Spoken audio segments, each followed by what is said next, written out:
Welcome to the MSc Final Bioinorganic Chemistry E-class. In the previous class, we have studied about sodium potassium pump, and now we have to study about bioenergetics. So let us start our topic, and let me first explain the terms bioenergetics. That is, what do we mean by word bioenergetics? We can bifurcate this word as bio and energetics.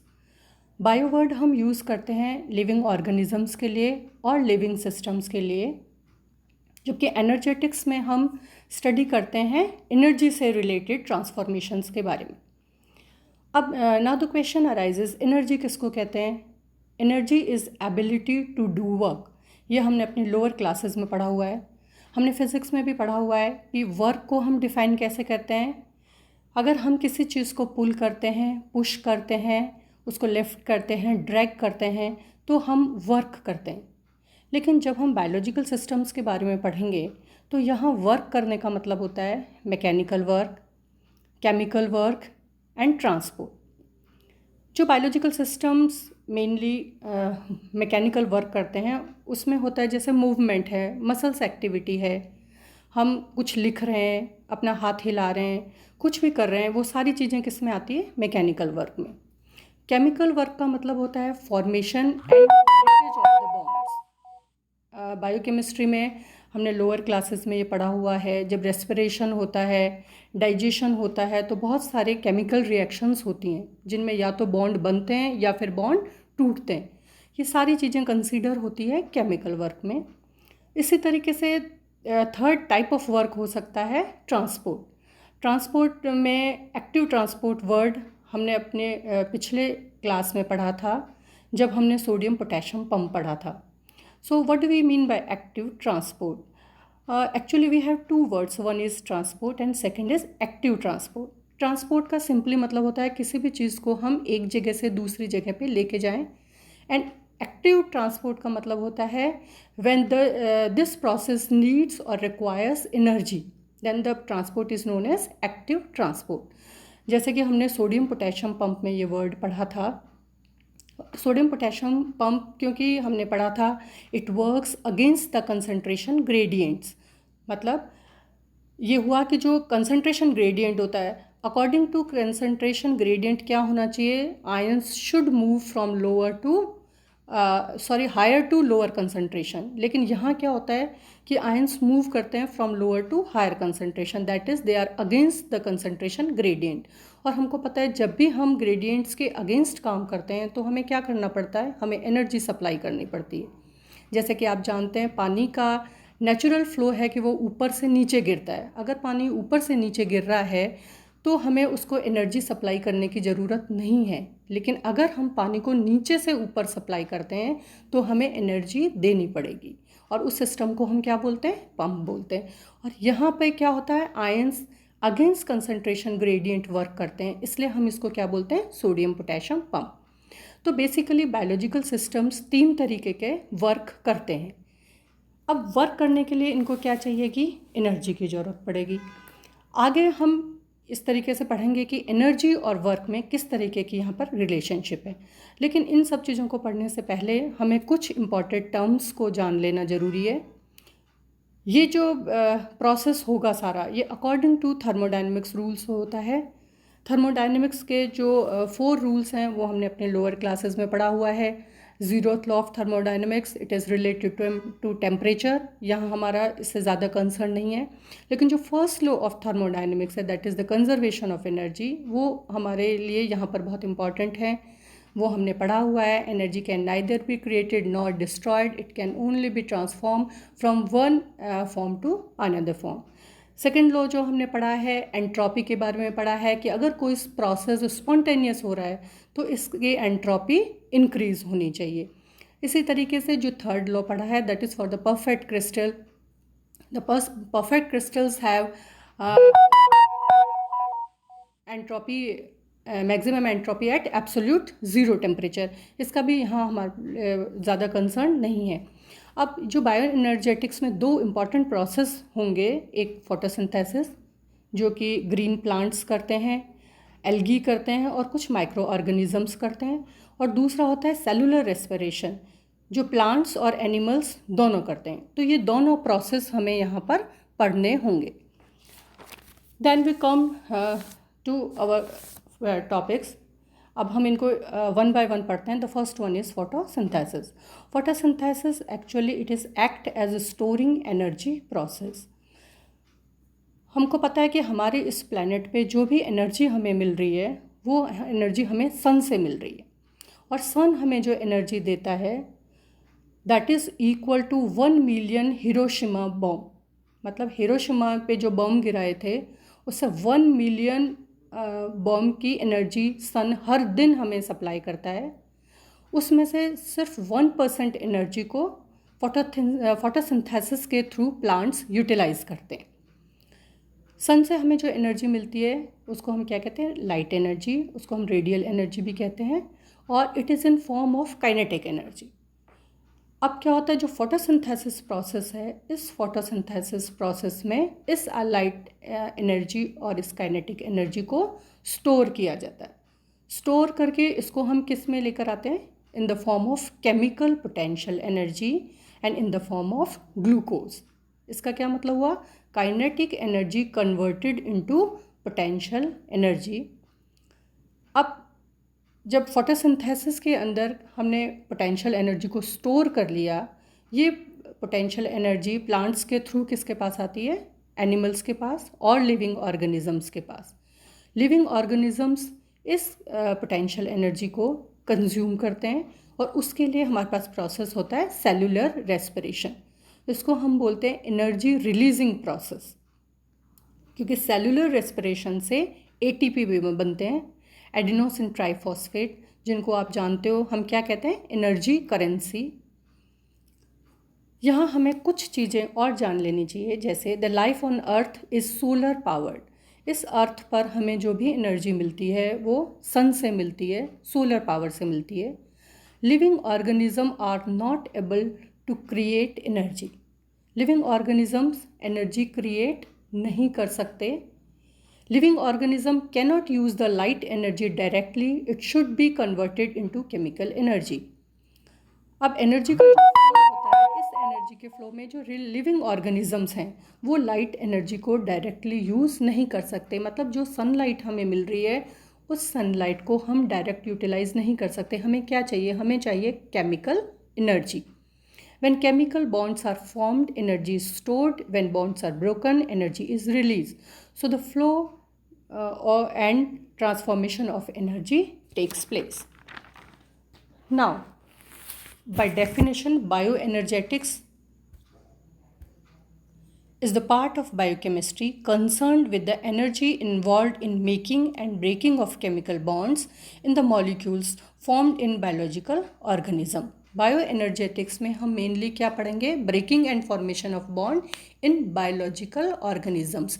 मतलब जो energetics हमने अभी तक physics में पढ़ी है, chemistry में पढ़ी है नॉन लिविंग थिंग्स के लिए, अब हम वो किसके लिए पढ़ेंगे? फॉर द बायोलॉजिकल सिस्टम्स के लिए।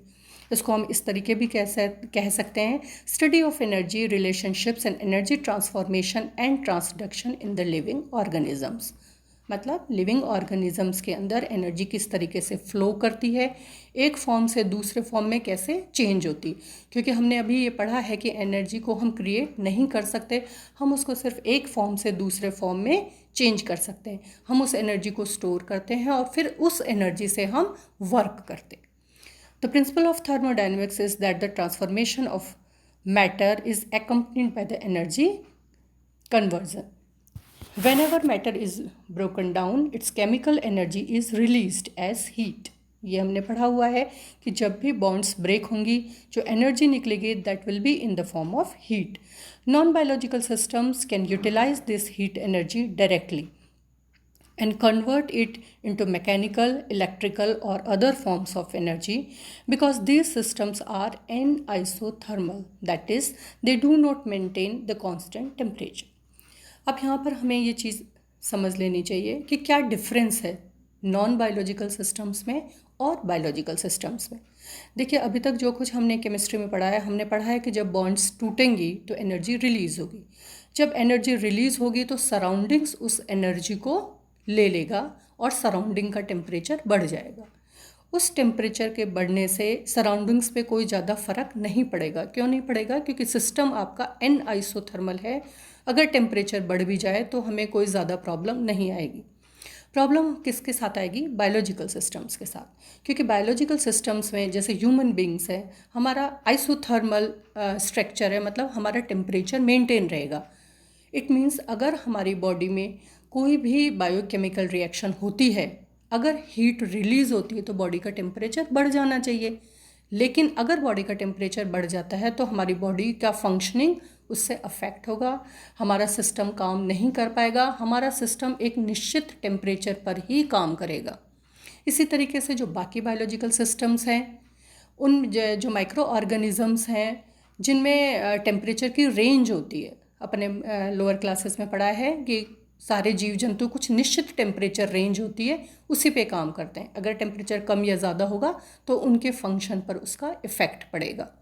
इसका मतलब ये हुआ कि अगर हीट एनर्जी रिलीज़ होती है तो उस हीट एनर्जी से हमारे बॉडी पर एडवर्स इफ़ेक्ट आ सकता है। इसलिए बायोलॉजिकल सिस्टम्स जो है वो नॉन बायोलॉजिकल सिस्टम से डिफरेंट वर्क करते हैं। Biological system on the other hands are isothermal. They maintain either a fixed body temperature or an optimum range of the temperature equal to that of environment. This living system cannot use heat energy directly to perform work.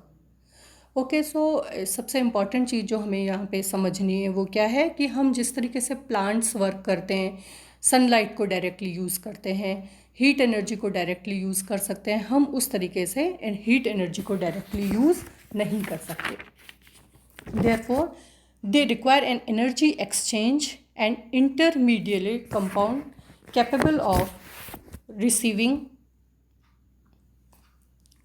chemical oxidation directly from the oxidative or energy release, storing this energy in its molecules and supplying it directly to the energy consuming processes. Energy stored by this compound is the energy used by living organism is called biological energy. तो अब क्या होगा? Biological systems को अपना काम करने के लिए कुछ रिक्वायरमेंट्स हैं उनकी क्या रिक्वायरमेंट है कि हमें कुछ इस तरीके के मॉलिक्यूल्स चाहिएंगे जो पहले उस एनर्जी को गेन करें और फिर उस एनर्जी को किसी इस फॉर्म में स्टोर कर सकें कि जब भी हमें उस एनर्जी की ज़रूरत हो हम उस एनर्जी को यूटिलाइज कर सकें। Adenosine triphosphate is the main energy currency for organism. The goal of metabolic and catabolic processes are to synthesize ATP from available starting materials and to break down ATP by utilizing it in biological processes. तो वो जो हमारी requirement है वो हमारी requirement पूरी किससे होगी? ATP से। मतलब हमारी बॉडी पहले ATP मॉलिक्यूल्स को फॉर्म करे, उस ATP मॉलिक्यूल्स में हम एनर्जी को स्टोर करें और फिर जब भी हमें बायोलॉजिकल वर्क करने की ज़रूरत पड़े हम अपने उन ATP को as a energy currency use कर लें। The ratio of ATP and ADP concentration is known as energy charge of the cell. ये एक इम्पॉर्टेंट क्वेश्चन है जो एग्ज़ाम में कई सारे एग्जाम्स में आप लोगों से पूछा जा सकता है। That is what do you mean by energy charge of the cell? It is ratio of ATP to ADP. ATP is adenosine triphosphate and ADP is adenosine diphosphate. Living organism produce ATP from energy source via oxidative phosphorylation, and terminal phosphate bond of the ATP are relatively weak compared with the stronger bond formed when ATP is hydrolyzed. Breakdown by the water to ADP and inorganic phosphate, it is thermodynamically favorable reaction results in the energy release. Now we come to the type of bioenergetic reactions. Bioenergetic reactions. अब bioenergetic reactions में हमको समझ में आ गया कि biological process के लिए हमें क्या करना है? ATP फॉर्म करना है और फिर उस ATP को यूटिलाइज करना है। दो प्रोसेस हमको एक साथ करने। बायोएनर्जेटिक रिएक्शंस को हम दो पार्ट्स में डिवाइड करते हैं। One is exergonic reactions and endergonic reaction. Exergonic reaction is energy liberating reaction. The reactions are significant in terms of biology. We have an ability to perform work and include most of catabolic reaction in cellular respiration. Cellular respiration वो वाला process है जिससे energy liberate होती है, और ये हमने thermodynamics से पढ़ा हुआ है, release of free energy. Free energy अगर आपका निगेटिव डायरेक्शन में जाएगा तो प्रोसेस हमारा कैसा हो जाएगा, स्पॉन्टेनियस हो जाएगा। Then we come to endergonic reaction. Endergonic reactions are simply opposite to the exergonic reactions. अगर एक्सिगोनिक रिएक्शन हमारी स्पॉन्टेनियस है तो एंटीगोनिक रिएक्शन हमारी कैसी हो गई, they should be non spontaneous. Non spontaneous reaction है, अब हमने थर्मोडायनेमिक्स से पढ़ा है, जब भी नॉन स्पॉन्टेनियस रिएक्शन को हमें प्रोसीड करना होगा, हमें क्या करना पड़ेगा, हमें उन्हें एनर्जी देनी पड़ेगी। जैसे कि आप जानते हैं कि अगर आपको लोअर कंसंट्रेशन से हायर कंसंट्रेशन में किसी चीज़ को लेकर जाना है तो एनर्जी सप्लाई करनी पड़ेगी। Therefore the non spontaneous reaction requires N input of free energy. इसके एग्जांपल्स क्या है, it's photosynthesis, DNA and protein synthesis. यहाँ पे हमने आपके लिए एक एनर्जी डायग्राम बनाया है फ्री एनर्जी और कॉर्ड्स ऑफ रिएक्शन के लिए। आप देख सकते हैं एक जगह डेल्टा जी निगेटिव है और दूसरी जगह डेल्टा जी पॉजिटिव है। डेल्टा जी अगर निगेटिव है it means the reaction is spontaneous, and if delta G is positive it means the reaction is non spontaneous. Okay, now we come to the example of bioenergetic process. Bioenergetic process किस तरीके से होते हैं, कई सारे process हैं जो हम डिटेल में भी पढ़ेंगे, यहाँ हम सिर्फ थोड़ा सा उनसे इंट्रोड्यूस हो जाते हैं टर्म से। The one is glycolysis, it means breaking down the glucose into pyruvate and producing net 8 ATP molecules. Similarly, gluconeogenesis, which is opposite to the glycolysis process. Citric acid cycles, oxidative phosphorylation and electron transport chain, and photosynthesis. Photosynthesis is metabolic pathway used by plants in which the solar energy is used to synthesize glucose from carbon dioxide and water. This reaction takes place in chloroplast. After glucose is synthesized, the plant cell can undergo photophosphorylation to produce ATP. So this is all about the introduction of bioenergetics. तो एक बार हम अपनी चीज़ों को वापस से summarise कर लेते हैं। बायोएनर्जेटिक्स का क्या मतलब है, बायोलॉजिकल सिस्टम्स में एनर्जी ट्रांसफॉर्मेशन किस तरीके से होता है, एनर्जी कन्वर्जन किस तरीके से होता है। बायोएनर्जेटिक्स में हमें क्या चीज़ ध्यान रखनी है, हम डायरेक्टली सोलर एनर्जी को और हीट एनर्जी को यूज़ नहीं कर सकते। सिर्फ प्लांट्स जो सोलर एनर्जी है उसको ट्रैप करता है और उसको ग्लूकोज के फॉर्म में कन्वर्ट करता है। It means the heat radial energy और the light energy converted into chemical energy. उस केमिकल एनर्जी से हम ATP फॉर्म करते हैं और फिर हम जो बायोलॉजिकल सिस्टम है वो ATP को यूटिलाइज करते हैं जब भी उनको वर्क करने की ज़रूरत पड़ती है। Thank you so much.